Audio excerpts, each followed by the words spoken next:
자, 분할 매수 방법을 제가 세 가지로 한번 나누어 봤습니다. 하나는 코인 수를 일정하게 사는 분할 매수 방법이고요.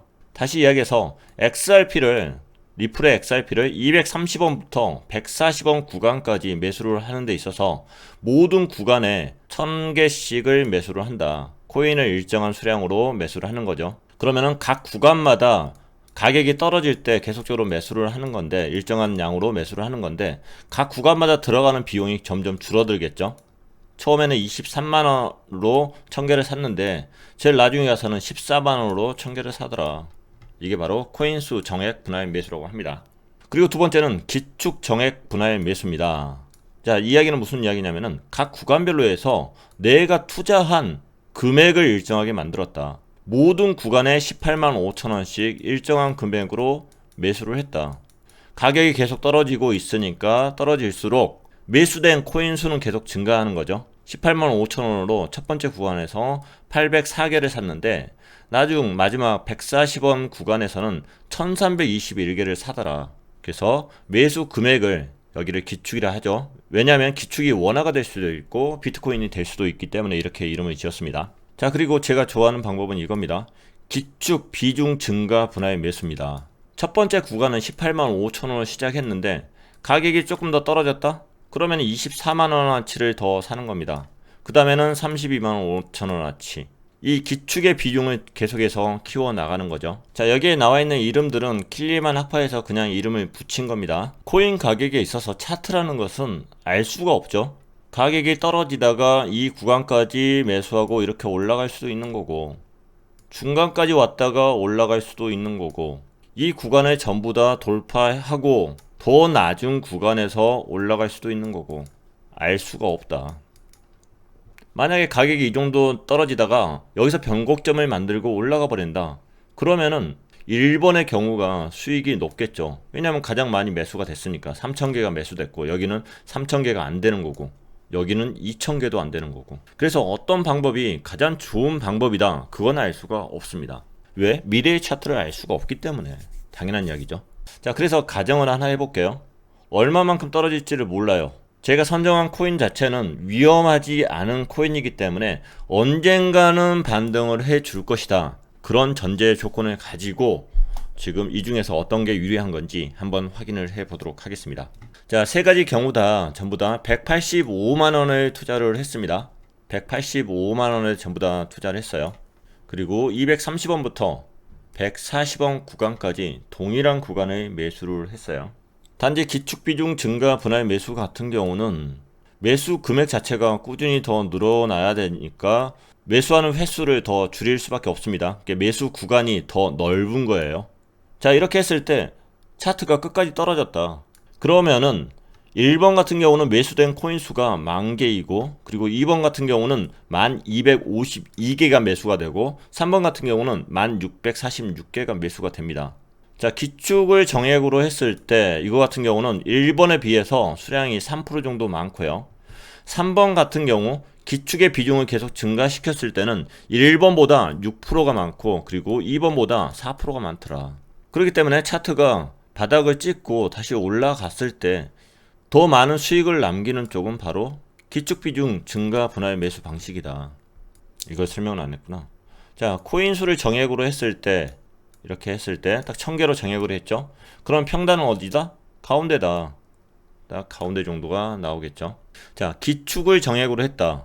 매 구간 동일한 금액만큼 매수를 한 거죠. 그럼 코인 수는 어떻게 분산된다? 이렇게 분산되더라. 위는 작고 내려갈수록 더 많더라.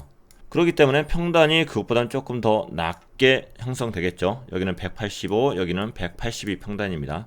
그리고 기축의 비중을 더 증가를 했을 때 이 삼각형 형태가 더 뚱뚱하게 만들어지겠죠. 그러면서 평단은 174, 조금 더 낮아지는 거죠. 자, 이 평단의 차이가 크게 안 느껴질 수 있습니다. 충분히 그럴 수 있어요. 그리고 이렇게 매수된 수량 증가의 차이가 크게 안 느껴질 수도 있어요. 왜 크게 안 느껴지냐면은 구간 자체가 230원에서 140원까지 떨어졌을 때 구간만 생각해서 그래요. 자, 구간을 조금 더 늘려볼까요? 자, 이번에는 만약에 XRP를 600원부터 분할 매수를 150원까지 했다, 이렇게 생각을 해볼게요. 여러분이 보시기엔 평단은 아까와 비슷하게 보일 수 있습니다. 375원, 312원, 291원.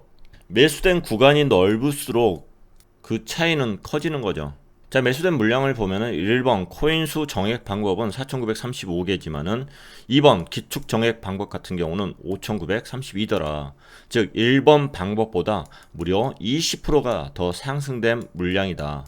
같은 돈으로 20% 더 많은 물량을 매수할 수 있더라. 3번의 방법 같은 경우는 1번보다 29%의 더 많은 물량을 매수를 할 수 있더라. 그리고 2번보다는 7%의 물량을 더 많이 매수할 수 있더라.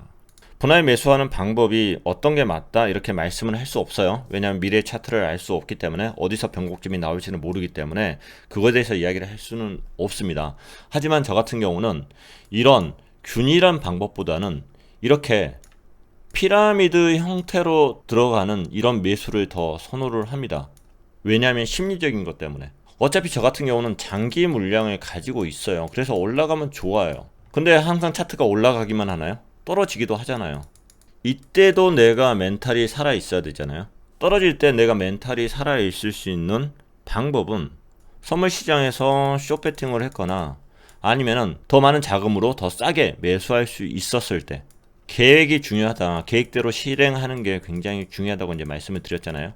계획대로 하려면 결국에 멘탈이 잡혀야 됩니다. 멘탈이. 그런데 투자를 하다 보니까 내가 손실 보고 있는데, 그리고 그 금액이 굉장히 클 때 멘탈 잡기가 쉽지 않아요. 그래서 트레이딩 하는 방법에 있어서 멘탈을 잡을 수 있는 트레이딩 방법을 찾아서 실행하는 게 중요하더라. 저는 그렇게 생각을 합니다. 그래서 분할 매수를 하겠다 싶은 것들은 이렇게 피라미드 형태로 매수를 합니다.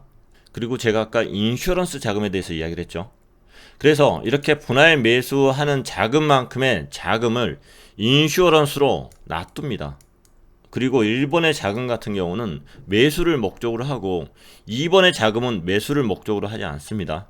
가능한 매수가 안 되기를 바라는 마음으로 한참 기다렸다가 일부 구역을 꽤 많이 비워놓은 상태에서 세팅을 합니다. 그리고 때에 따라서는 인슈어런스에 인슈어런스도 준비를 하기도 합니다. 자, 그래서 리플을 예로 든다고 하면은 제가 만약에 400원대 구간 여기에서 분할 매수를 해야겠다 생각을 한다고 하면은 스윙의 경우입니다. 스윙의 미래 차트는 알 수가 없죠. 아마 여기까지 분할 매수 구간을 깔았을 겁니다. 여기까지 분할 매수를 깔았는데도 불구하고 현재 가격을 보면은 바닥이죠. 이렇게 많이 떨어질지도 예상을 못했을 거고요. 그리고 인슈어런스는 일단 시장 상황을 지켜보면서 기다렸겠죠. 그랬더니 여기 바닥까지 찍고 여기까지 올라갔더라. 그래서 만약 인슈어런스를 깐다고 하면은 이전 저점 160원 구간부터 깔지 않을까 이렇게 생각을 합니다. 조금 더 공격적으로 한다면 이것을 살짝 올려도 되겠죠. 그것은 본인들 투자 성향에 대해서 맞추면 되는 겁니다. 중요한 것은 이렇게 분할 매수라는 거하고 인슈어런스를 나눠서 대응을 한다는 거고, 분할 매수와 인슈어런스 그 구간에 충분한 간극을 둔다는 거예요. 그 충분한이라는 게 또 사람마다 틀리고 또 판단하기에 따라 틀리겠지만은 그것은 경험치가 쌓여야 될 거라고 생각을 해요. 자, 처음에도 말씀드렸듯이 투자에 있어서 정답은 없습니다. 가장 중요한 것은 본인만의 원칙을 만들고 실행하는 거라고 생각을 합니다. 제가 사용하고 있는 방법들 중에서 일부를 공개를 해드린 거기 때문에 거기에서 합리적이다, 그리고 이런 부분들은 나도 이렇게 적용을 한번 해봐야겠다 그렇게 생각하신다고 하면은 본인 것을 만들어서 그렇게 실행을 하시면 됩니다. 가장 중요한 것은 본인 것을 만드는 거예요. 자, 마지막으로 고팍스 레퍼럴 광고하고 방송 마무리 하도록 하겠습니다. 고팍스 거래소 계정이 없으신 분들은 킬리만의 레퍼럴 KR007빵으로 가입을 부탁드리겠습니다. 이벤트 기간 동안 신규 가입하신 분들은 계정으로 5,000원이 송금됩니다. 자, 코팍스 암호화폐 거래소 가입 방법은 초보자 가이드에 있으니까 참고하시고 그렇게 가입 부탁드리겠습니다. 자, 투자에는 정답이 없습니다. 단지 본인만의 원칙을 만들고 그 원칙을 지켜나가면서 성공 투자하시기를 바라겠습니다. 오늘 방송이 조금이라도 도움 되셨다면 구독과 좋아요 부탁드리겠습니다. 감사합니다.